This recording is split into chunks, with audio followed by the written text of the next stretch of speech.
Hello प्यारे बच्चों, कैसे हो आप सभी। स्वागत है आप सभी का एक बार फिर से आपके अपने इस YouTube चैनल ज्ञान विद्याकुल में। मैं आपका दोस्त सुंदर आज फिर से मोस्ट इम्पोर्टेंट जो अपना टॉपिक है, पॉइंट है, वो लेकर आया हूँ। और ये अपनी न्यू NCERT कक्षा 6 के लिए 2026 के अंदर, जो 25 के अंदर लागू हो चुकी थी, तो 26 में मैं बना रहा हूँ इसको। इस चैप्टर को हम पढ़ रहे हैं। चैप्टर का नाम है दैनिक जीवन में पृथक्करण की विधियां। ठीक है, उसका हम क्वेश्चन आंसर पढ़ेंगे। वैसे मैंने इसको 2 बार जो किताब थी उसको पढ़ा दिया है, अपने चैनल पे पड़ी हुई है। आप जाके उसको प्लेलिस्ट में वॉच कर सकते हैं, देख सकते हैं, ठीक है, समझ सकते हैं। चलिएगा, आज हम क्वेश्चन आंसर पढ़ेंगे। और आपको जैसा कि पता है, क्वेश्चन आंसर मोस्ट इम्पोर्टेंट है। और इतने इम्पोर्टेंट है, मतलब किताब से ज़्यादा हमें क्वेश्चन आंसर पढ़ना चाहिए। ठीक है, रीजन बताऊंगा क्यों। क्योंकि किताब के अंदर थोड़ा समझने में प्रॉब्लम है। सवालों को यदि आप लोग इन क्वेश्चन आंसर्स को पढ़ोगे तो आप डेफिनेट अच्छे से समझ पाओगे। चलिए, तो पृथक्करण की विधियां। पृथक्करण का मतलब होता है अलग करने की विधियां। तो वो सब हम इसके अंदर जानेंगे। मैं बताना चाहूँगा कि भाई मेरी आवाज़ जो है थोड़ी धीमी ज़रूर है, लेकिन प्रॉपर तरीके से आपको समझ में आने वाली है। रीज़न है इसका कि बोला नहीं जा रहा है बहुत तेज़ी से, तो मैं बहुत स्लो बोल रहा हूँ। ठीक है, और आप लोग अच्छे से सुन पा रहे होंगे। देखिए, आपके पेज नंबर कितना है आपका? पृष्ठ संख्या है 159 पे एक क्वेश्चन है। ये एक चैप्टर के क्वेश्चन है जो चैप्टर के अंदर पूछे गए हैं। अध्याय के लास्ट में जो क्वेश्चन पूछे जाते हैं वो आगे आएंगे। चने की दाल में मुरमुरों की थोड़ी मात्रा मिल गई, क्या आप हस्त चयन के अलावा किसी अन्य विधि से इस मिश्रण को पृथक करने के विषय में सोच सकते हैं? बिल्कुल हाँ। ठीक है, तो और कौन सी विधि है बताओ जरा। तो इसको हम फटकने वाली विधि से भी अलग कर सकते हैं, जिसे बोलते हैं विनोइंग। ठीक है, मतलब जरा समझे कि हाँ, हम हस्त चयन विधि के अलावा ओसाई ओसाई मानी होता है विनोइंग विधि का भी उपयोग कर इस मिश्रण को पृथक कर सकते हैं। इसमें मतलब फटकने वाली। ठीक, मुरमुरे मतलब वही तो है, चावल के जो मुरमुरे होते हैं जो हवा में उड़ जाते हैं कम वजन वाले होते हैं, तो फटक कर भी हम चने के अंदर से अलग कर सकते हैं। वैसे अपने उसको गांव में बोलते हैं फटकना। आ गया 62 नंबर पे। क्या है आपका 162 पे? क्या आप कभी गर्मियों के समय गहरे रंग के कपड़ों पर सफ़ेद धब्बे देखे हैं? ये धब्बे कैसे बनते हैं? तो गर्मियों के दिनों में सफ़ेद रंग के जो धब्बे बन जाते हैं वो बन जाते हैं पसीने के, और पसीने में आते हैं अपने लवण। ठीक है ना, लवण का मतलब हो गया नमक जैसी चीज़ें अपने पसीने में, स्वेट के अंदर साथ में आ जाती है। तो हाँ, गर्मियों के समय हमारे पसीने में उपस्थित जल वाष्पीकृत हो जाता है। क्या हो जाता है? वाष्पीकृत हो जाता है। ठीक है, मानी पानी तो वाष्पीकृत हो जाता है और लवण अपने यहाँ पे बच जाता है। ठीक है, आंखों पे देखना ऐसे दिखेगा, यदि आप लोग धूप में चलते हैं तो। ठीक है, तो वो दिखेगा और उनसे वो दबे रह जाते हैं। सवाल आ गए अपने पाठ्य पुस्तक के कि पृथक्करण विधि के रूप में हस्त चयन का क्या प्रयोजन है? हस्त चयन का मतलब है ऐसी, देखो हस्त चयन कब करते हैं? जब मोटी मोटी कोई एक कांकरी पड़ी हुई है तो उसको आसानी से अलग कर लेना। ठीक है, हस्त चयन में आता है। और कम इम्प्योरिटी होना, मानी कम गंदगी होना या कम मिलावट होना, तो उसको हम आसानी से अलग कर दें। बहुत ज़्यादा होगी, बारीक होगी, तो हाथ से निकालना असंभव हो जाएगा, तो फिर और अलग मेथड यूज मिलेंगे। तो यहाँ पे क्या होगा बताओ फटाफट से। ठीक है, हाथ से निकालने को बोलते हैं छटाई करना। ठीक है ना, क्या करना? छांटना। जैसे मान लीजिए काफ़ी सारे अपने पास नींबू रखे हुए हैं और उनमें से 10-20 नींबू खराब है, तो उनको अलग से हम हाथ से छांट के अलग कर देंगे, जिसे हम कहते हैं छटाई करना, या फिर क्या कहेंगे? हस्त चयन विधि। आगे है कि निम्न में से किन पदार्थों का पृथक्करण मथना विधि से किया जाता है? अब आप लोग जानते हैं मथना कहाँ मथा जाता है, बताओ मुझे। दूध। ठीक है, जब हम छाछ करते हैं दही से, उस दही में पानी डालते हैं, फिर उसको बिलोते हैं। बिलोने का मतलब होता है मथना। मथते हैं उसको, ठीक है। तो तेल का पानी से, रेत का पानी से, मक्खन का दूध से, मक्खन का दूध से, ठीक है। मानी मक्खन भी होता है ना, देखो हम जो दो प्रकार से घी निकालते हैं, एक तो अपना होता है कच्चे दूध से क्रीम निकाल लेना मशीन के द्वारा, दूसरा होता है कि हम दूध को पहले जमाएंगे जामुन डाल के, फिर उसको सुबह छाछ करेंगे, पानी डालेंगे, उसको पतला करेंगे, फिर उसको मथेंगे सेंट्रीफ्यूगल फोर्स लगा के कौन सा फोर्स लगाएंगे? सेंट्रीफ्यूगल फोर्स, मानी अंदर से बाहर की ओर ठीक है, बाहर फिर किनारों से अंदर की ओर, तो बाहर से अंदर, अंदर से बाहर, बाहर से अंदर, अंदर से बाहर, ऐसा उसके अंदर चलता रहेगा। मतलब हम दूध को क्या कर रहे हैं? मथ रहे होते हैं। इसमें क्या होता है, जो मक्खन होता है वो ऊपर आ जाता है, ऊपर तैर जाता है, ठीक है। मक्खन हो जाता है वो कहाँ? ऊपर तैर जाता है, मानी जो घी होगा ऊपर तैर जाएगा। निष्पादन के लिए निम्नलिखित में से कौन सा कारक प्राय अनिवार्य? निष्पादन। अब मुझे बताओ, निष्पादन का मतलब होता है वैसे निथारना, ठीक है ना, निष्पादन। तो इसमें देखो क्या है, उपकरण का आकार, वायु की उपस्थिति, छिद्रों का आकार, मिश्रण का तापमान, तो इसमें आएगा छिद्रों का आकार। निथारना, छिद्रों का आकार, क्या आ जाएगा इसमें? छिद्रों का आकार निष्पादन के लिए बेहद जरूरी है, ठीक है। आगे आ गया अपने पास कि कारण देते हुए बताइए कि निम्नलिखित कथनों में से सही और गलत कौन कौन से हैं। सत्य कथनों को सही करके लिखें, असत्य कथनों को सही करके लिखें। जो असत्य कथन है उनको सही करके लिखना। तो पहला आ गया अपने पास, उसका आंसर भी दे रखा है इसका कि नमक के विलयन को सूर्य के प्रकाश में या धूप में रखकर नमक को इससे पृथक किया जा सकता है। बिल्कुल सही बात है, ठीक है। कि देखो अगर मान लीजिए कि अपने पास नमक है लेकिन गलती से उसमें पानी डल गया, तब उसमें से नमक कैसे प्राप्त किया जाए? तो हमें करना कुछ नहीं है, उसको सूर्य के प्रकाश में रख देना है, ठीक है। यदि कम मात्रा में उसमें पानी डाला है तो ठीक है, तो उसके अंदर से क्या होगा, धीरे धीरे पानी भाप बन के उड़ जाएगा, अपना नमक अपना जो जो डब्बा है उसके अंदर रह जाएगा। डब्बा है या जो भी बर्तन है उसके अंदर बिल्कुल स्टेबल तरीके से रह जाएगा, कोई इशू नहीं होगा उसके अंदर, ठीक है। आगे चलते हैं। जब एक अवयव कम मात्रा में हो तब अस्थचयन का उपयोग होता है। उत्तर है सही, ठीक है ना। वैसे यहाँ पे पहले ही लिख रखा है ना, ध्यान नहीं रहा मेरे को, मैं हटा नहीं सका इसे, तो बिल्कुल सही है कि जब कोई कम इम्प्योरिटी रहती है या कम गंदगी रहती है तो उसको हाथ से हटा के हम अलग कर देते हैं। कारण है कि कम मात्रा को हाथ से चुनना सरल होता है, ठीक है। दूसरा, मुरमुरे और चावल के दानों के मिश्रण को थ्रेसिंग द्वारा पृथक कर सकते हैं, तो ये गलत है, ठीक है, ये गलत है। क्योंकि किसी मिश्रण के भारी और हल्के अवयवों को पृथक करने के लिए ओसाई का मतलब होता है फटकारना विधि का प्रयोग करते हैं। सही कथन है कि मुरमुरे और चावल के दानों के मिश्रण को ओसाई मानी विनोइंग विधि द्वारा क्या किया जाता है? पृथक किया जाता है, अलग किया जाता है। पृथक का मतलब अलग कर देना।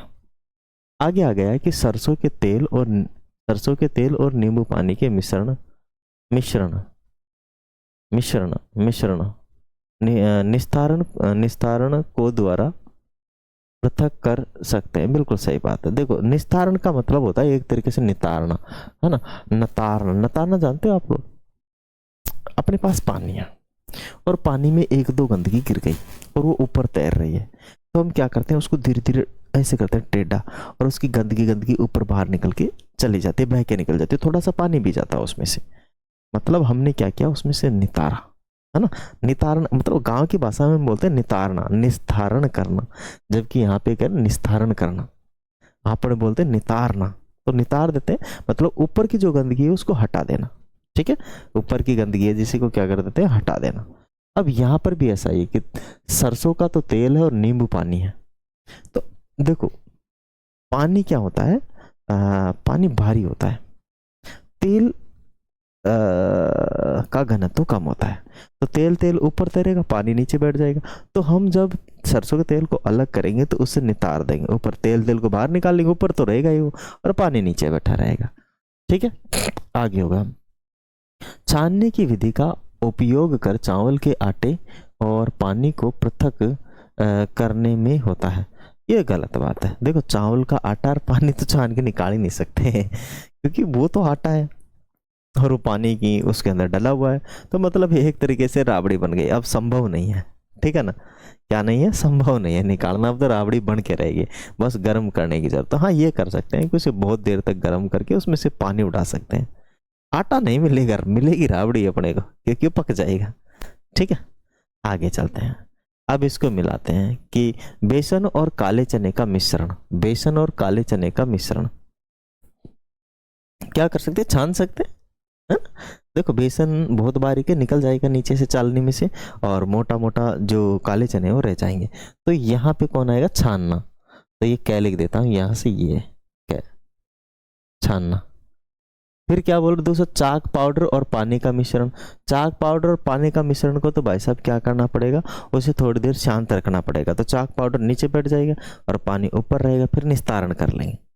ठीक है, तो क्या हो जाएगा, निस्तारण, निस्सादन हो जाएगा ना उसका, निस्तारण ना।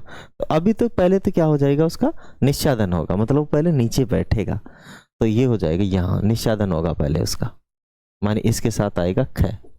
देखेंगे और आगे, आगे आ गया कि भुट्टे और आलू का मिश्रण। तो हाथों से हाथों से छान लेंगे, मोटी मोटी चीजें हैं ये तो, ठीक है ना, हाथों से कर लेंगे। माने भुट्टे और आलू का मिश्रण, आलू भी मोटा होता है, भुट्टा भी मोटा होता है, तो हाथ से छान के अलग कर देंगे।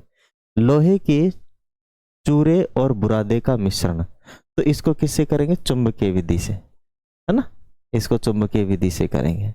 अब बचा कौन, तेल और पानी का मिश्रण, तो इसका क्या कर देंगे, निस्तारण। ठीक है, निस्सादन कर लेंगे, निस्तारण कर देंगे। ठीक है, निस्सादन, निस्सादन का मतलब होता है कि मान लीजिए पानी के अंदर काफी सारा मिट्टी बैठा हुआ, घुला हुआ है, तो उसको थोड़ी देर शांत रख देंगे, वो नीचे बैठ जाएगा। ठीक है ना, क्या हो जाएगा, वो नीचे बैठ जाएगा। आगे है कि किस परिस्थिति में आप ठोस और द्रव के मिश्रण को पृथक करने में निस्सादन के स्थान पर निस्तारण विधि का उपयोग करेंगे। तो जब ठोस और द्रव के मिश्रण में ठोस अवयव भारी और उसके कणों का आमाप अधिक हो तो मिश्रण पृथक करने के लिए निस्सादन के स्थान पर निस्तारण विधि का उपयुक्त रहेगा। देखो एक तो होता है निस्सादन। निस्सादन का मतलब है कि जैसे पानी के लोटा है, उसमें मिट्टी है और पानी है, तो पहले निस्सादन तो तभी होगा जब वो पूरी तरीके से नीचे बैठेगा। अब पूरी तरीके से बैठने में अगर कण हल्के हैं तो बहुत समय लग जाएगा, हो सकता है 1 घंटा लग जाए, हो सकता है 2 घंटे लग जाए, तो निस्सादन करने में समय लग जाएगा। और यदि जैसे पानी है और एक इसके अलावा कोई जो दूसरा पदार्थ उसमें भारी है, जैसे लोहे के कण, लोहे के कण भी थोड़े मोटे कण, तो ऐसी कंडीशन में हम क्या करेंगे, निस्तारण कर लेंगे। क्या कर लेंगे, निस्तारण मतलब पानी को बाहर निकाल लेंगे और जो मोटे कण वो आसानी से नीचे रह जाएंगे। ठीक है, आगे चलिए। आगे है कि नासिका में बालों की उपस्थिति को आप किस पृथक्करण प्रक्रिया से जोड़ कर देखते हैं। नासिका मतलब अपनी नाक, नाक के अंदर अपने रोम पाए जाते हैं, रोम का मतलब होता है बाल। वायु के अंदर काफी सारे ऐसे अवांछित कण होते हैं जिनको अपने ये नाक के अंदर जो रोम्स होते हैं वो उनको वहीं पे रोक लेते हैं। क्या कर लेते हैं, रोक लेते हैं। दूसरी बात कि अपनी जो नाक है उसके अंदर थोड़ी सी नमी रहती है, अगर वो रोम से भी नहीं रुकते तो अपनी नाक के अंदर क्या रहती है, नमी। नमी उन मिट्टी के कणों को यहीं रोक लेती है, नाक के यहाँ तक। ये जो नाक का है यहाँ से लेकर यहाँ तक ये फिल्टर करने का ही काम है। तो जो भी अपने यहाँ से वायु के थ्रू जो भी अपने इसके अंदर आ रहा है उसको तो वो यहीं पे क्या कर लेगा, स्टॉप कर लेगा, रोक लेगा। ठीक है, तो इसमें भी यही है कि नासिका में उपस्थित बाल मानी रोम नासिका में प्रवेश करने वाली वायु में उपस्थित सूक्ष्म कणों को वायु से पृथक करने का कार्य करते हैं, और इस प्रकार नासिका में उपस्थित बाल निस्सादक की तरह कार्य करते हैं। निस्सादक की तरह मानी गंदगी को वहीं पे जमा लेने के तरह कार्य करते हैं। अतः नासिका में पृथक्करण की निस्सादन प्रक्रिया होती है। कौन सी प्रक्रिया होती है?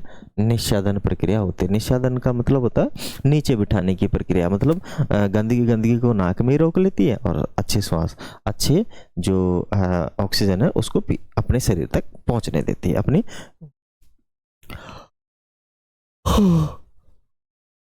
फेफड़े तक पहुंचने देती है। आगे है कोविड-19 मानी कोरोना वायरस महामारी के समय हम सभी ने मास्क पहने थे और सामान्यतः वे किस सामग्री के बने होते हैं? आपके मुंह और नथुनों यानी नाक को ढकने में मास्क की क्या भूमिका है? तो कोविड-19 मानी कोरोना वायरस महामारी के समय पहने गए मास्क सामान्यतः कपड़े व कागज से बने हुए थे। मास्क मुंह और नाक को ढकते हैं, जो श्वास हेतु ली जाने वाली वायु को निस्सादन कर देते हैं, जिससे कि रोग कारक श्वास के साथ प्रवेश नहीं कर पाते। ठीक है, व्यक्ति संक्रमण से सुरक्षित रहता है। कहने का मतलब है कि जब हम नाक पे जो कपड़ा लगाते हैं, पहली बात तो बहुत बारीक कपड़ा होता है। बारीक का मतलब है उसमें से आसानी से हवा पास हो सके। ठीक है, अगर हवा पास होगी नहीं तो हम तो वैसे ही मर जाएंगे दम घुट के, क्योंकि ना सांस लेने के दो ही तो अपने पास छिद्र हैं, एक तो मुंह और एक नाक। अगर दोनों ही बंद होंगे तो फिर कहाँ से सांस लेंगे? कान से ले नहीं सकते, आँख से जाती नहीं सांस। ठीक है ना। तो ऐसे कंडीशन में क्या होता है कि जो हम श्वास लेते हैं वो मास्क के कवर से लेते हैं, तो उसके अंदर जैसे कोई भी धूल मिट्टी संक्रमण आया वो बाहर ही रुक जाएगा, नाक के नहीं, बाहर मास्क पे, और जो अच्छी वायु है वो हम अंदर ले पाएंगे। ये है कि थोड़ा सांस खींचने में छोड़ने में समय लग सकता है। क्या लग सकता है? समय लग सकता है। आगे चले। आपको आलू, नमक और लकड़ी के बुरादे का मिश्रण दिया गया।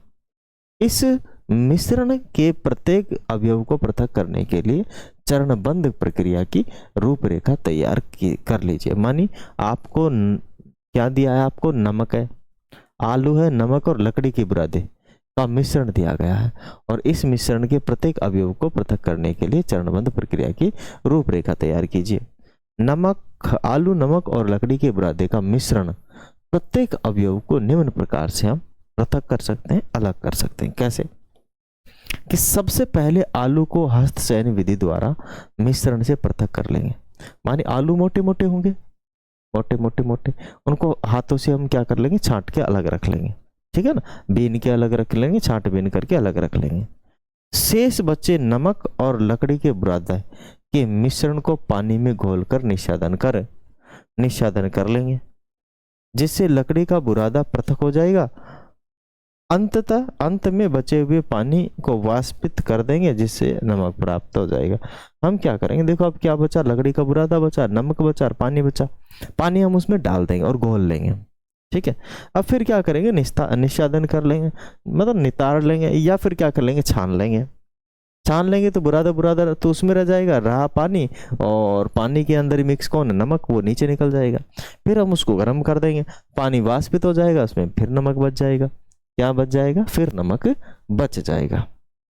आगे है, अगर लिखित बुद्धिमान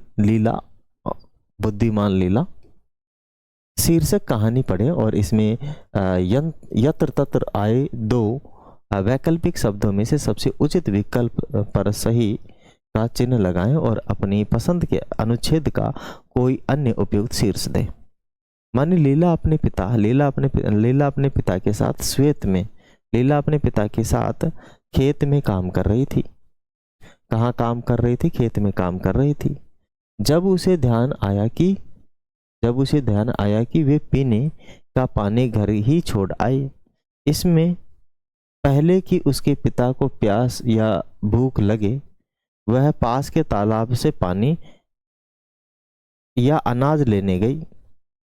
डिब्बे में पानी लेने के बाद उसने ध्यान दिया कि पानी मटमैला है और पीने के लिए योग्य या अयोग्य है।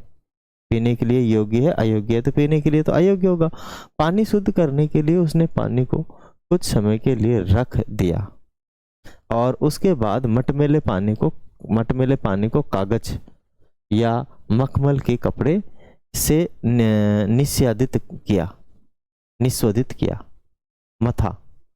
तब लीला ने पानी को 10 मिनट तक ढके बर्तन में ठंडा किया, उबाला, ठंडा किया या फिर उबाला। ठंडे या उबले पानी को उसने दोबारा से निस्यादित किया, मथा।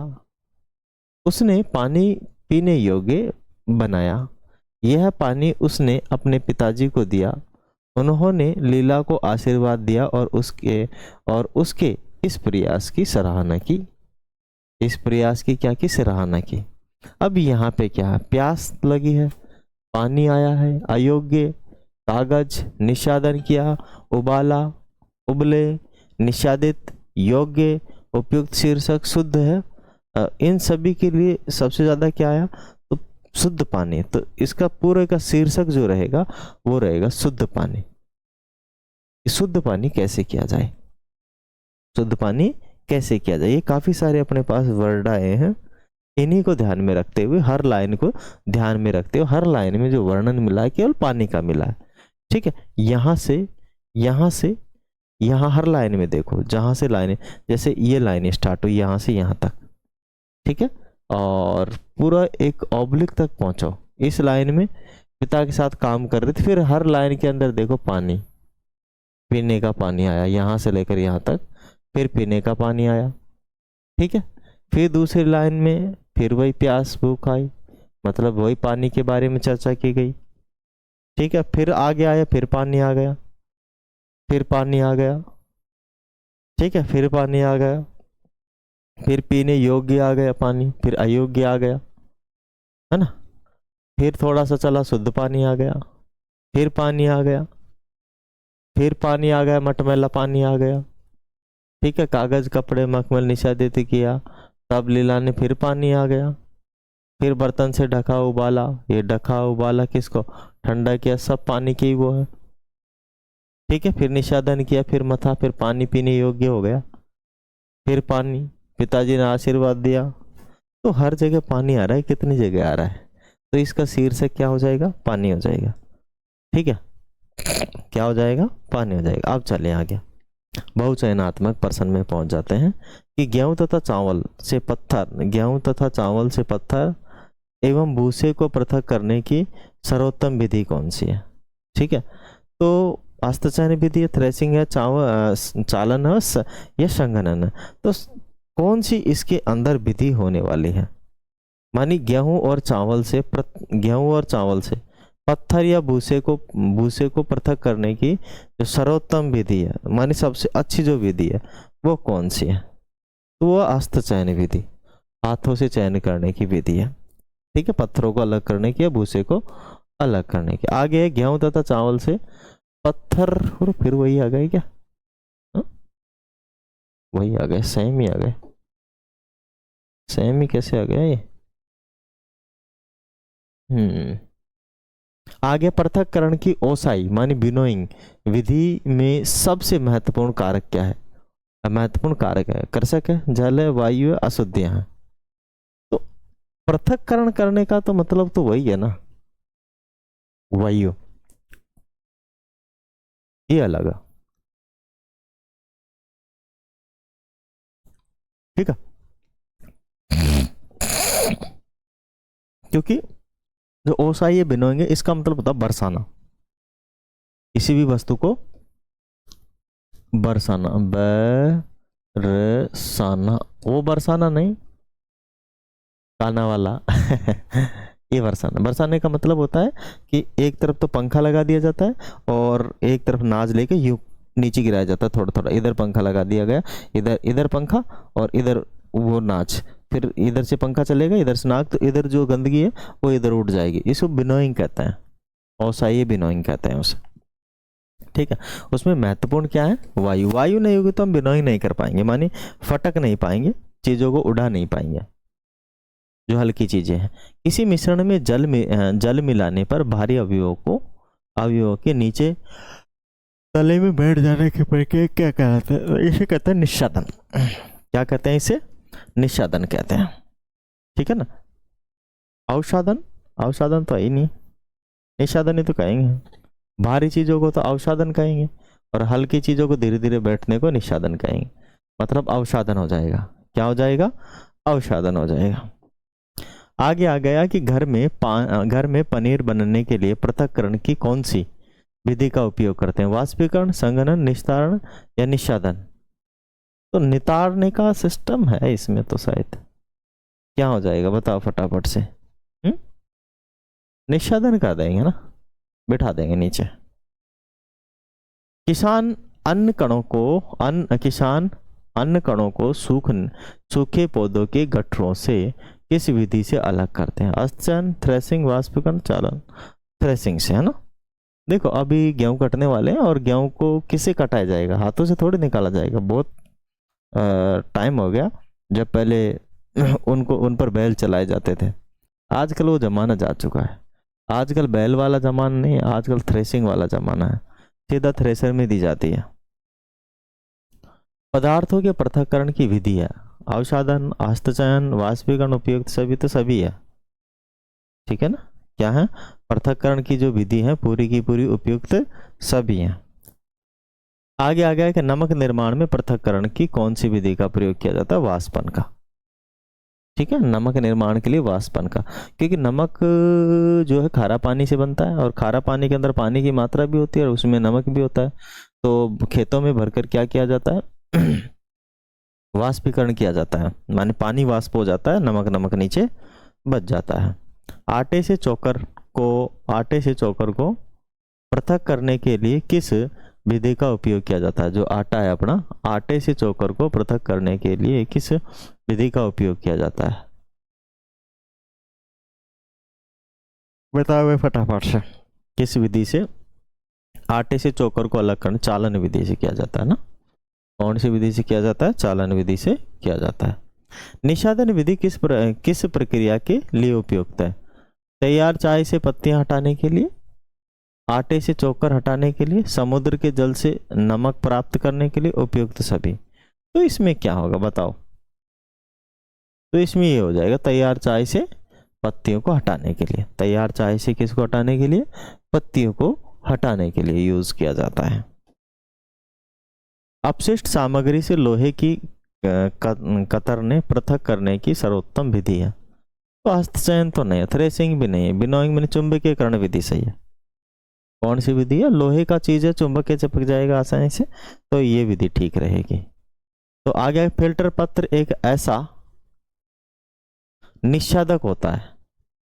क्या आएगा इसमें? निषादक आएगा। ठीक है ना, निषादक। ठीक है ना। क्या होता है? निषादक होता है जिसमें अत्यंत सूक्ष्म छिद्र होते हैं, जिसमें बहुत छोटे छोटे छिद्र होते हैं। फिल्टर पेपर दो प्रकार का होता है, एक तो नॉर्मल फिल्टर होता है, एक होता है वॉटसन फिल्टर पेपर। तो दो प्रकार के होते हैं। वॉटसन पेपर जो होता है ना अच्छी क्वालिटी का होता है, बहुत महंगा भी आता है। ठीक है। वाष्पन की विधि का उपयोग में खुले ठोस को पृथक करने में किया जाता है। क्या आएगा बताओ? वाष्पन की विधि का उपयोग में खुले ठोस को पृथक करने की विधि का उपयोग किया जाता है।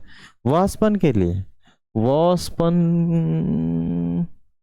वाष्पन विधि का उपयोग ठोस में, द्रव में, गैस में? ठोस में, द्रव में होगा ना। द्रव में घुले ठोस को पृथक करने में किया जाता है। मथनी का उपयोग दही से मक्खन, ठीक है ना, मक्खन किससे? दही से।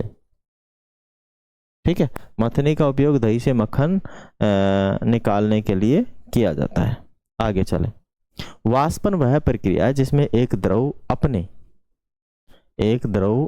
वाष्प में परिवर्तित हो जाता है। एक द्रव अपने वाष्प में परिवर्तित हो जाता है।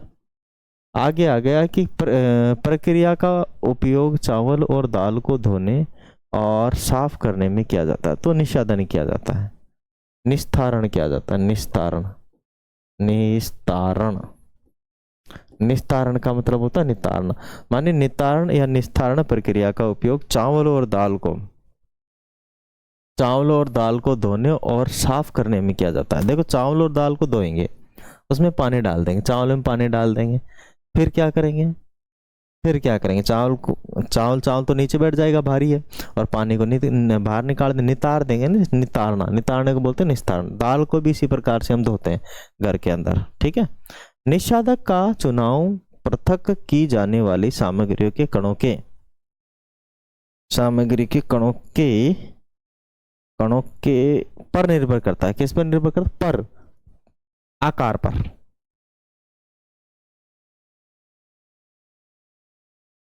किस पर निर्भर करता है? आकार पर निर्भर करता है, ठीक है। आकार छोटा होगा तो उसके हिसाब से निषादक होगा, बड़ा होगा तो उसके हिसाब से होगा।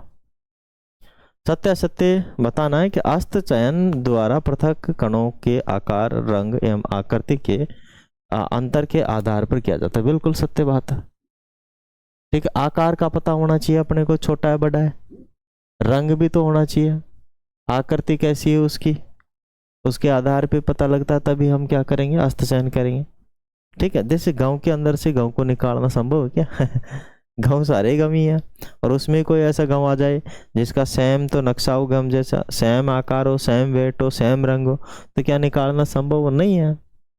अलग कलर होगा, अलग उसका वजन होगा, अलग आकार होगा, आसानी से हम निकाल देंगे।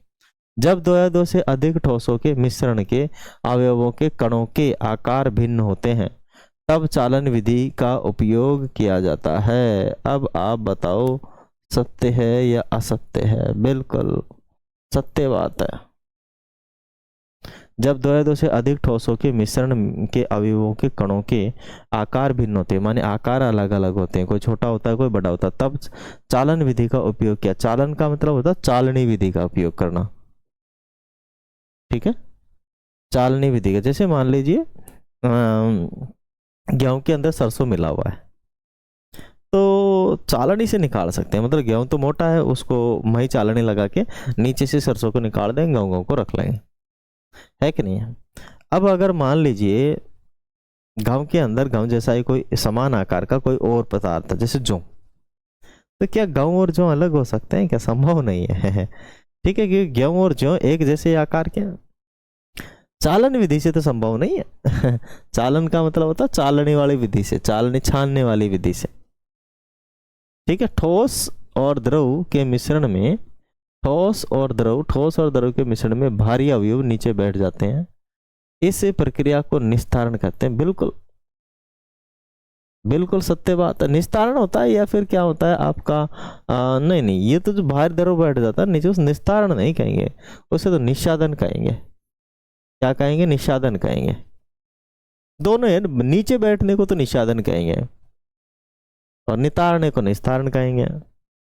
ऐसा तय हो गया ये तो। चलिए आगे। दूध और जल के मिश्रण को निषादन द्वारा पृथक किया जा सकता है, यह भी असत्य है। दूध और जल अलग ही नहीं हो सकते ना, वो तो उबाल कर ही होंगे, वाष्पीकरण से ही होंगे, ठीक है। वाष्प कर देंगे हम तो पानी पानी तो उड़ जाएगा, दूध उसमें रह जाएगा।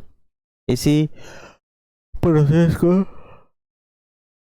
सॉरी, इसी प्रोसेस को यूज करते हुए हम क्या करते हैं, अभी देखो मैं कर रहा हूँ बहुत मेहनत आप लोगों के लिए, क्योंकि अभी रात के बज गए भाई साहब 11:30, है ना, 11:37 हो गए, मतलब 11:37 हो गया, मतलब 11:45 ही हो गया।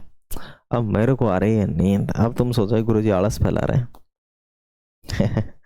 पर डे के 4 सेशन या 3 सेशन बना रहा हूँ मैं आप लोगों के लिए, मतलब पर डे की 1.5 घंटे की एक क्लास हो रही है, 6 घंटे लगा रहा हूँ आपको। दे रहा हूँ, पर आप पता नहीं मेरी मेहनत का फल देंगे नहीं देंगे, आप ही देंगे। मेहनत मैं कर रहा हूँ, फल आप देंगे मुझे। आप लाइक शेयर एंड सब्सक्राइब करेंगे तभी मिलेगा मुझे फल, नहीं तो नहीं मिलेगा।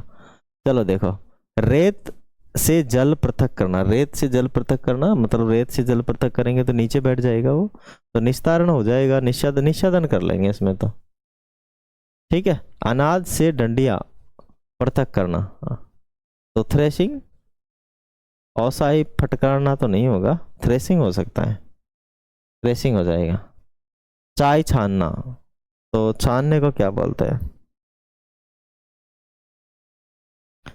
चाय छानना तो ओसाई तो नहीं होगा, निस्तारण हो जाएगा ये तो, ठीक है। और वायु के उपयोग से पृथक्करण करना को बोलते हैं ओसाई। क्या कहते हैं? ओसाई कहते हैं। आगे गए चालन। चालन मन चालनी से छानना, बिल्कुल सही बात है, चालन चालनी से छान लो। अवसादन भारी अवयवों को तली में बिठाना। वाष्पन, ये तो सीधा है, वाष्पन भी सीधा है और ये अस्थशयन भी सीधा है, इस बार इसमें सीधा ही है, ठीक है ना, सीधा सीधा ही आ गया, आंसर ही आ गया पूरा ही। आगे आते लघुतरात्मक प्रश्न। पृथक्करण की प्रमुख विधियों के नाम बताओ। पृथक्करण की कौन कौन सी विधियां, उनका नाम बताना। तो पहला अस्थशयन, हाथों से बीनना। थ्रेसिंग का मतलब होता है थ्रेसर मशीन से काम लेना।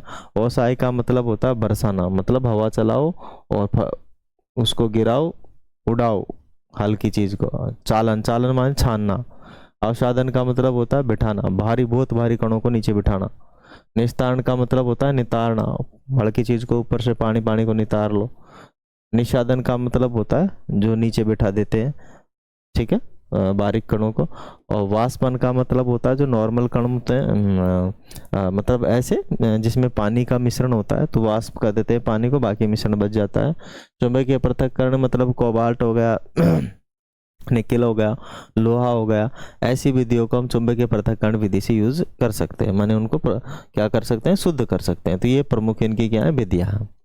थ्रेसिंग किसे कहते हैं, मानी वह प्रक्रिया जिसमें अनाज के पूलों, अनाज के पूलों, पूलों पूले होते हैं ना, पूड़ा, अनाज का पूड़ा, ठीक है, अनाज का पूड़ों को पीट कर उनमें से अनाज पृथक करने की जो क्रिया है उसे ही कहते हैं थ्रेसिंग। थ्रेसिंग का मतलब है, थ्रेसिंग के से ही आजकल जो मशीन आ गई उसे कहते हैं थ्रेशर, कंबशन मशीन कहते हैं ना, तो वही थ्रेसिंग मशीन है। मानी पारंपरिक रूप से किसी मिश्रण के भारी और हल्के अवयवों को पृथक करने के लिए किस पात्र का उपयोग किया जाता है। तो बांस से बने हुए पात्र, सूप, सूप का मतलब होता है छाजला, अपने तो बोलते हैं सूप वैसे इसको हिंदी में, लेकिन ये होता है छाजला, छा ला, हमारे राजस्थान में इसे छाजला कहते हैं। क्या कहते हैं, छाजला। और छाजला क्या करने का काम आता है, फटकने का काम आता है। बिनोइंग या फिर ओसाई या फिर बिनोइंग से आपका क्या तात्पर्य है, इसको मतलब हवा के माध्यम से हल्की चीजों को उड़ा दिया जाता है। माने मिश्रण में से भारी एवं हल्के अवयवों को हवा या फूंक मार करके पृथक्करण करने की विधि को क्या कहते हैं, ओसाई या फिर बिनोइंग कहते हैं। चालन विधि का उपयोग कब किया जाता है। चालन विधि का उपयोग माने चालने का, जब कोई एक कण तो मोटा हो एक बारीक पतला हो तब किया जाता है, ठीक है। माने जब दो या दो से अधिक ठोसों के मिश्रण के अवयवों के कणों के आकार, कणों के आकार, माने कोई मोटा हो कोई पतला हो, भिन्न हो, तब चालन का उपयोग किया जाता है, अन्यथा नहीं किया जा सकता, ठीक है। जैसे अपने चालनी, अपने गेहूं ही देख लो, गेहूं आटा देख लो, आटा छानने का, ठीक है, आटा छानते हो तो उसके अंदर जो मोटी मोटी चीजें होती हैं वो तो उसके रूप में बाहर रह जाती हैं, और पतला जो आटा रहता है नीचे निकल जाता है फंसा हुआ। दूसरी बात है, और भी और भी जैसे अपने चाय बनाते हैं तो उसके अंदर से क्या क्या चालन ही किया जाता है, चाय की पत्ती को उसमें से अलग करना, ठीक है, चाय, उस चाय के अंदर से। राजस्थान में साधारण नमक के एक स्रोत का नाम बताओ। सांभर झील है, ठीक है, राजस्थान में क्या है, सांभर झील। राजस्थान का वो कहते हैं इसे क्या कहते हैं, हाँ, कश्मीर बर्फ का समुद्र है एक तरीके से, सफेद ही दिखता है पूरा वहां पे। अवसादन माने सेडिमेंटेशन किसे कहते हैं, माने किसी द्रव के तल पर भारी अघुलनशील अवयव के जमा हो जाने की प्रक्रिया सेडिमेंटेशन या अवसादन कहलाती है। क्या कहलाती है, अवसादन कहलाती है। चालन मानी छानना से क्या तात्पर्य है, मानी एक चालनी का उपयोग करके कणों के आमाप में भिन्नताओं के आधार पर मिश्रण से ठोस पदार्थों को पृथक करने की जो प्रक्रिया है वो क्या कहलाती है, चालन कहलाती है। क्या कहलाती है, चालन कहलाती है। आगे आ गया है कि फिल्टर पत्र क्या होता है। फिल्टर पत्र क्या होता है, मान लो फिल्टर पत्र एक ऐसा निषादक होता है जिसमें अत्यंत सूक्ष्म छिद्र होते हैं, अत्यंत क्या होते हैं, छोटे छिद्र होते हैं, सूक्ष्म छिद्र होते हैं। चुंबकीय पृथक्करण किसे कहते हैं, चुंबकीय पृथक्करण माने चुंबक का उपयोग करके चुंबकीय या अचुंबकीय पदार्थों को पृथक करने की जो विधि है उसे चुंबकीय पृथक्करण कहा जाता है। निषादन या फिल्ट्रेशन का उपयोग कब किया जाता है? निषादन या फिर फिल्ट्रेशन का उपयोग कब किया जाता है? माने निषादन या फिल्ट्रेशन का उपयोग अघुलनशील ठोस अवयवों को द्रव से पृथक करने के लिए किया जाता है। ठीक है, ऐसे द्रवों के मिश्रण को पृथक करने के लिए कौन सी विधि का उपयोग किया जाता है जो आपस में मिश्रित नहीं होते हैं? तो उसके लिए निस्तारण होगा। निस्तारण का मतलब होता है नितारण, नितार लेते हैं उनको हम, जो आपस में मिलते ही नहीं है। समुद्रों में पृथक्करण की कौन सी प्रक्रिया निरंतर होती रहती है? तो वो होती है वाष्पन। ठीक है, निरंतर पृथक्करण की जो विधि है वाष्पन, मतलब अच्छा पानी तो उड़कर चला जाता है और खारा पानी समुद्र में बैठा रहता है। ठीक है, आगे आ गया कि पृथक्करण की कौन सी विधि द्वारा जल से मिट्टी जैसे अविलेय अशुद्धियां अलग कर सकते हैं? इसके लिए तो अवसादन हो जाएगा, निस्तारण हो जाएगा और निस्सादन हो जाएगा। इन विधियों का हम उपयोग कर सकते हैं। मन अवसादन का मतलब भी होता है भारी कणों का नीचे बैठना, निस्तारण का मतलब भी होता है नितारना, भारी कण नीचे बैठ जाता है पानी को बाहर निकाल देना, और निस्सादन का मतलब होता है छोटे कण जो आसानी से बहुत समय लगाकर नीचे बैठते हैं, तो निस्सादन या फिर फिल्ट्रेशन करते हैं उनको। ठीक है, निषादन का मतलब ऐसे कण जो आसानी से अलग नहीं हो, नितर के बैठे नहीं है ना वो। दही से मक्खन निकालने के लिए किसका उपयोग किया जाता है? मथनी का उपयोग किया जाता है। माने मथनी का उपयोग दही से मक्खन निकालने में किया जाता है। ठीक है, आगे आ गया लघुतरात्मक प्रश्न। माने पृथक्करण की हस्त चयन विधि से आप क्या समझते हैं? माने हाथ से चयन करने की विधि से आप क्या समझते हैं, और इस विधि का उपयोग कब सुविधाजनक होता है?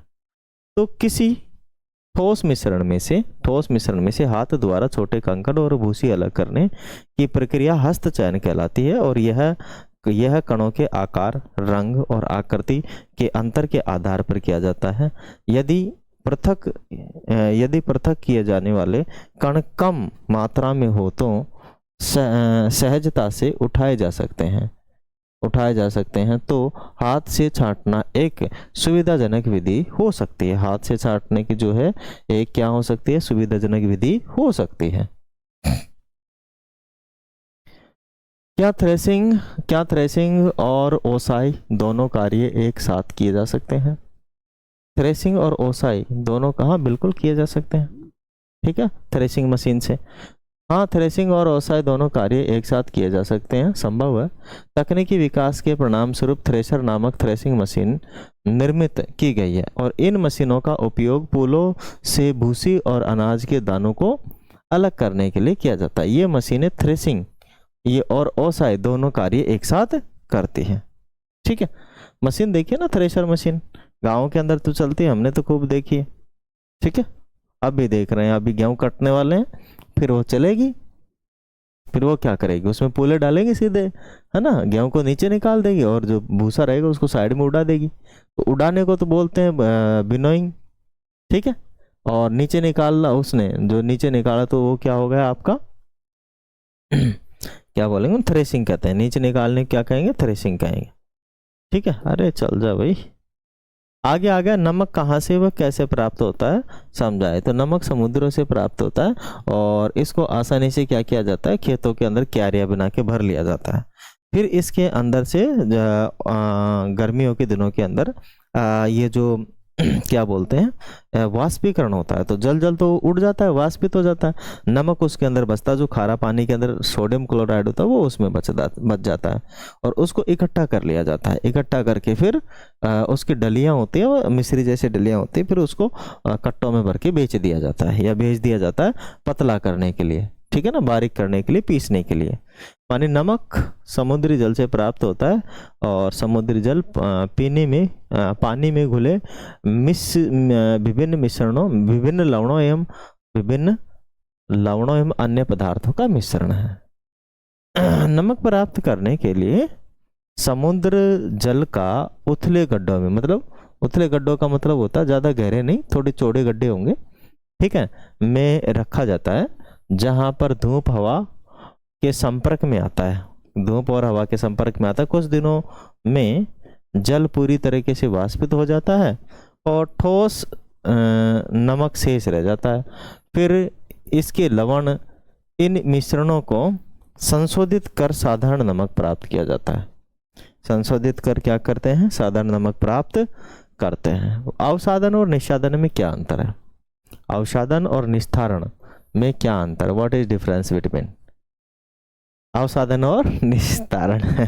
माने किसी भी मिश्रण में जल मिलने पर मिश्रण के भारी कण अवयवों के नीचे तली में बैठ जाने की प्रक्रिया तो अवसादन कहलाती है। क्या कहलाती है? अवसादन कहलाती है। जबकि अवसादित मिश्रण को हिलाए बिना, अवसादित मिश्रण को हिलाए बिना अवसाद के ऊपर के जल को अलग करने की प्रक्रिया क्या कहलाती है? निस्तारण कहलाती है। क्या कहलाती है? निस्तारण कहलाती है। और एक बात और, एक और था अपना निस्सादन। निस्सादन का मतलब है जल में घुली हुई अशुद्धियां धीरे धीरे नीचे बैठना को बोलते हैं निस्सादन। ठीक है। तैयार चाय से चाय की पत्तियां पृथक करने में निस्तारण और निस्सादन में से कौन सी विधि अच्छी है? तो निस्तारण में तो थोड़ा वो तो नहीं, निस्सादन लगेगा इसमें तो। तैयार चाय की पत्तियों का पृथक्करण में निस्सादन विधि निस्तारण विधि से अच्छी है। कौन सी विधि? निस्सादन विधि। ठीक है। निस्सादन विधि मानी फिल्ट्रेशन विधि निस्तारण विधि से अच्छी है, क्योंकि निस्तारण विधि से चाय में कुछ पत्तियां रह जाती हैं और ये निस्सादन विधि में पूरी तरीके से पृथक हो जाती है, मानी चलनी में से छन जाती है। निस्सादन के रूप में किन सामग्रियों का उपयोग किया जाता है? इनका चुनाव किस प्रकार होता है, किस पर निर्भर करता है? मानी फिल्टर, पत्थर के अतिरिक्त कपास, चारकोल, रेत इत्यादि अनेक सामग्रियों का उपयोग निस्सादक के रूप में किया जा सकता है। निस्सादक का चुनाव पृथक की जाने वाली सामग्रियों के कणों के आकार पर निर्भर करता है। किस पर निर्भर करता है? इसके आकार पर निर्भर करता है। क्या कपड़े के टुकड़े का उपयोग निस्सादक की तरह किया जा सकता है? समझाइए। कपड़े के टुकड़े का उपयोग निस्सादक की तरह किया जा सकता है, क्योंकि कपड़े के टुकड़े की बुनाई में धागों के बीच छोटे छोटे रंध्र छिद्र होते हैं और कपड़े के इन छिद्रों का उपयोग छानने के लिए किया जाता है। किसके लिए किया जाता है? छानने के लिए किया जाता है। आगे अपने पास दीर्घ उत्तरीय प्रश्न। थोड़ा मैं जल्दी कर रहा हूँ ना, मुझे धीरे धीरे पढ़ाना चाहिए। मैं धीरे धीरे इसीलिए नहीं पढ़ा रहा हूँ कि भाई रात के बज गए अपने पास कितने, देखो कितने दिख रहे हैं अभी? 11:51 हो गया ना, 11:51 हो गया रात के, और मुझे भी थोड़ी जल्दी लग रही है नींद लेने की। तो इसीलिए मैं सोच रहा हूँ कि भाई नींद ले ली जाए, पर थोड़ा समय लग जाएगा, नो मैटर, कोई बात नहीं, आसानी से पढ़ाएंगे। क्या करेंगे भाई? आसानी से पढ़ाएंगे, धीरे धीरे पढ़ाएंगे।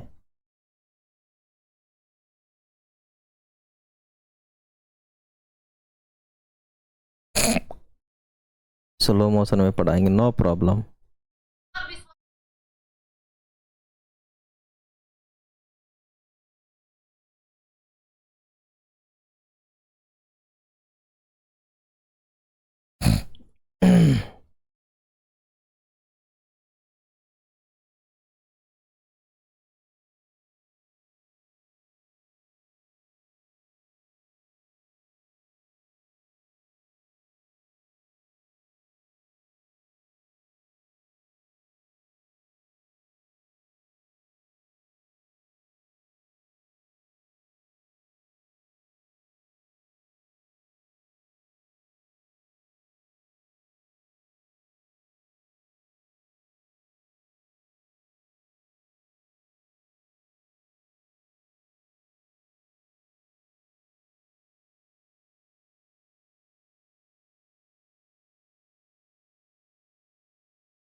चलिए भाई धीरे धीरे पढ़ेंगे कि तेल और जल को उनके मिश्रण से किस प्रकार पृथक किया जा सकता है। तो तेल और जल को हम निस्तारण करके अलग कर सकते हैं, माने तेल तथा जल को उनके मिश्रण से निम्न प्रक्रिया द्वारा पृथक कर सकते हैं। सबसे पहले इसके मिश्रण को किसी बर्तन में लेकर कुछ समय के लिए रख दें। कुछ समय बाद तेल और जल दो अलग अलग परतों में बट जाते हैं। इसके बाद जो अवयव ऊपर ऊपरी परत बनता है उसे निस्तारण के द्वारा अलग करते हैं। तो मैंने भी किसका नाम लिया था, निस्तारण का, कि निस्तारण विधि से हम कर सकते हैं अलग अलग तेल और जल को। क्यों कर सकते हैं, क्योंकि जो जल होता है उसका घनत्व क्या होता है, ज़्यादा होता है, तेल का कम होता है। तो तेल ऊपर तैरता है और जल नीचे बैठ जाता है, तो दो परत बन जाती है। अब उसका निस्तारण करके हम अलग कर लेंगे। जल और नमक के मिश्रण से नमक किस प्रकार पृथक किया जा सकता है। अगर जल और नमक का कॉम्बिनेशन हो रखा है तो हम इसे वाष्पीकरण के द्वारा अलग कर सकते हैं, मतलब गर्म कर सकते हैं। तो गर्म करेंगे तो वो पानी वाष्प हो जाएगा, नमक तली में बैठा रह जाएगा। माने जल और नमक के मिश्रण का निम्न प्रक्रिया द्वारा पृथक्करण किया जा सकता है। सबसे पहले नमक में मिले जल को एक बीकर में लेकर गर्म करते हैं। जल को निरंतर गर्म करते रहने से संपूर्ण जल वाष्प में बदल जाता है। इससे जल तो वाष्प बनकर उड़ जाता है, परंतु बीकर में नमक शेष रह जाता है, और इस प्रकार वाष्पन की प्रक्रिया द्वारा जल और नमक के मिश्रण से नमक को पृथक कर सकते हैं। नमक को क्या कर सकते हैं, पृथक कर सकते हैं। आगे आ गया है कि निस्तारण, माने निस्तारण का मतलब होता है डिकेटेशन। निस्तारण को बोलते हैं डिकेटेशन। इसे कहते हैं, माने दैनिक जीवन में इसका उपयोग बताओ। तो किसी द्रव के तल पर भारी अघुलनशील अवयव जमा हो जाने के बाद बर्तन को तिरछा कर द्रव को निकाल दिया जाता है, तो इस प्रक्रिया को निस्तारण माने डिटेकेशन कहते हैं। उपयोग माने दैनिक जीवन में निस्तारण प्रक्रिया का उपयोग चावल और दालों को धोने और साफ करने में किया जाता है। ठीक है ना, निस्तारण का प्रयोग तो चावल और दालों को धोने में रोज ही करते हैं। टी बैग माने ग्रीन टी का जो बैग आता है, आप लोगों ने देखा होगा।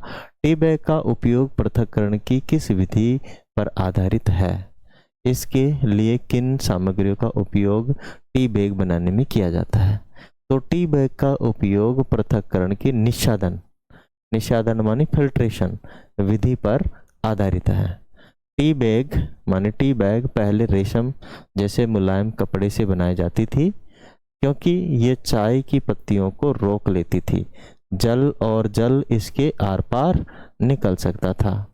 रेशम मजबूत होने के कारण गर्म जल के संपर्क में आने पर फटता नहीं था। बाद में लोग जाली या मलमल के कपड़े का उपयोग करने लगे। आजकल फिल्टर पत्र का उपयोग टी बैग बनाने में किया जाता है। इसका उपयोग किया जाता है, फिल्टर पेपर का उपयोग किया जाता है टी बैग बनाने के अंदर। ठीक है, आपके घर में कटोरे में रखा हुआ दूध फट गया, आप इसे किस प्रकार उपयोग कर सकते हैं। इस प्रक्रिया में आप पृथक्करण की किस विधि का उपयोग करेंगे। तो दूध फट जाने पर वह ठोस कणों को वह द्रव के मिश्रण में बदल जाता है। द्रव में उपस्थित ठोस कणों को उपयोग पनीर बनाने में किया जा सकता है। इन ठोस कणों को द्रव से पृथक करने के लिए हम पृथक्करण की विधि माने निषादन बोले तो फिल्ट्रेशन विधि का उपयोग करेंगे, और इसके लिए हम कपड़े या छलनी का उपयोग कर मिश्रण से ठोस कणों को निषादित कर पृथक कर सकते हैं। मतलब जब भी हमें पनीर बनाना हो, क्या करना हो, पनीर बनाना हो, तो आसानी से बना सकते हैं। थोड़ा सा दूध गर्म करेंगे, दूध गर्म करके उसको फाड़ देंगे। किससे आप फाड़ सकते हो, नींबू के रस से। ठीक है, और फिर क्या करोगे, उसमें से देखो दूध फाटता है तो पानी अलग हो जाता है, और दूध जो फटा दूध है वो अलग से रह जाता है। अब उसे अलग करने के लिए हम एक बहुत बारीक कपड़ा लेंगे। बारीक कपड़े का मतलब समझते हो, जिसमें चुन्नी जैसी होता है ना, चुन्नी जैसी छलनी टाइप का कपड़ा होता है। उसके अंदर उस दूध को डाल देंगे तो पानी तो नीचे निकल जाएगा, और जो उसके अंदर वो रहेगा, क्या बोलते हैं, पनीर, वो उसमें बचा रह जाएगा। ठीक है, फिर उससे हम आसानी से क्या बना सकते हैं, सब्जी बना सकते हैं पनीर की, मटर पनीर। तो दैनिक जीवन में प्रयुक्त पृथक्करण की विधि का वर्णन कीजिए, और दैनिक जीवन में पृथक्करण की निम्न विधियों का उपयोग किया जाता है। पहला है हस्तचयन। हाथों से बीनने की जो विधि होती है या चुनने की जो विधि होती है उसे हस्तचयन विधि कहते हैं। ठीक है, मतलब बड़े बड़े आकार के जो अशुद्धि हैं उनको हाथों से बीनकर हम अलग कर सकते हैं। मानिए हाथ से चुनने की जो प्रक्रिया का उपयोग मिश्रण में से ठोस पदार्थों को अलग उनके आमाप, रंग और आकृति के आधार पर पृथक करने के लिए किया जा सकता है। थ्रेसिंग, थ्रेसिंग का मतलब होता है कि अनाज को भूसी से अलग करना। माने इस प्रक्रिया में अनाज को पूलों को पीटकर उनमें से अनाज पृथक्करण किया जाता है। आगे आ गया ओसाई या बिनोई। ओसाई का मतलब होता है उड़ाना, हवा में से उड़ाना किसी चीज को। तो बहती हवा या पवन का उपयोग करके हल्के भूसे को भारी अनाज से पृथक करने की विधि ओसाई या बिनोई कहलाती है। क्या कहलाती है? ओसाई या बिनोई कहलाती है। आगे आ गया अपने पास चालन। चालन का मतलब है कि एक चालनी का उपयोग करके कणों के आमाप में अंतर के आधार पर, किसके आधार पे? अंतर के आधार पर मिश्रण से ठोस पदार्थों को अलग करने की प्रक्रिया क्या कहलाती है? चालन। मतलब चालनी का मतलब ऐसा है, चालन का मतलब चालनी से या छानना, चालनी से, ठीक है। मतलब चालनी का मतलब है दो ऐसे पदार्थ जो मोटे मोटे हों काफी, ठीक है, एक मोटा हो एक थोड़ा सा बारीक हो, तो उसको अलग करना। जैसे मैंने कहा कि गेहूं के अंदर से सरसों को अलग करना, तो चालनी विधि से कर सकते हैं, चालनी विधि से कर सकते हैं, ठीक है, इस विधि से कर सकते हैं। और दोनों के दोनों क्या होने चाहिए? ठोस होने चाहिए। दोनों के दोनों क्या होने चाहिए? ठोस होने चाहिए, ठीक है, द्रव नहीं होना चाहिए कोई भी। अब आगे आ गए वाष्पन, मानी ऐसी प्रक्रिया जिसके अंदर दोनों के दोनों क्या हो? द्रव हो, ठीक है, या एक ठोस एक द्रव हो, लेकिन जो दूसरा ठोस हो दूसरे द्रव के अंदर आसानी से घुला हुआ हो। जैसे नमक, पानी और नमक जब घुले हुए हो तो उनको अलग करने के लिए केवल वाष्पन विधि ही काम आती है, जो अपना जो नमक है उसको अलग कर पाती है पानी से। हम उसको गर्म कर देंगे तो पानी उड़ जाएगा, वाष्पित हो जाएगा। क्या हो जाएगा? उड़ जाएगा, वाष्पित हो जाएगा, तो आसानी से क्या हो जाएगा? आसानी से अलग हो जाएगा। कौन? पानी उड़ के चला जाएगा, बचा कौन? नमक। नमक तो उसके अंदर रह ही जाएगा। निस्तारण या डिकेटेशन। डिकेटेशन, निस्तारण का मतलब होता है कि एक तो शुद्ध एक तो लिक्विड होना चाहिए और एक होना चाहिए ठोस, है ना। ऐसा ठोस होना चाहिए जो आसानी से नीचे बैठ जाए बहुत तेजी से और उसको अलग कर दे। तो वही है, जैसे किसी भी द्रव के तल पर भारी अघुलनशील अवयव के जमा हो जाने को अवसादन, अवसादन कहते हैं। और जब इस द्रव को बर्तन तिरछा कर निकाल दिया जाता है तो इसे निस्तारण, मानी निस्तारण या डिकेटेशन कहते हैं। पदार्थों को पृथक किया जाता है, मानी इसी से क्या किया जाता है? पदार्थों को पृथक किया जाता है। आगे आगा निष्पादन, मानी फिल्ट्रेशन, मानी इसमें भी एक क्या होता है? सॉलिड होता है और एक होता है आपका द्रव होता है, ठीक है।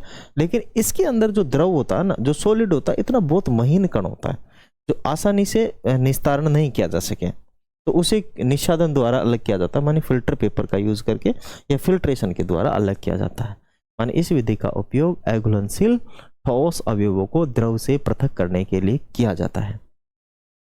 अब आ गया चुंबकीय विधि। तो ऐसे पदार्थ जो चुंबक के चिपकते हैं उनको चुंबकीय विधि से अलग करना क्या कहलाता है? आपका चुंबकीय पृथक्करण कहलाता है। ये किन किन के लिए काम में आता है? केवल लोहे के लिए, केवल लोहे के लिए, कोबाल्ट के लिए, निकल के लिए, तीन चीजों के लिए काम में आता है और किसी के लिए काम नहीं आता है। तो बात आ गई समझ में। आगे आ गया चुंबकीय पृथक्करण को समझाते हुए इस विधि का उपयोगिता बताइए। मानी वे पदार्थ जो चुंबक के प्रति आकर्षित होते हैं उन्हें चुंबकीय पदार्थ कहते हैं, जैसे लोहा, निकिल और कोबाल्ट।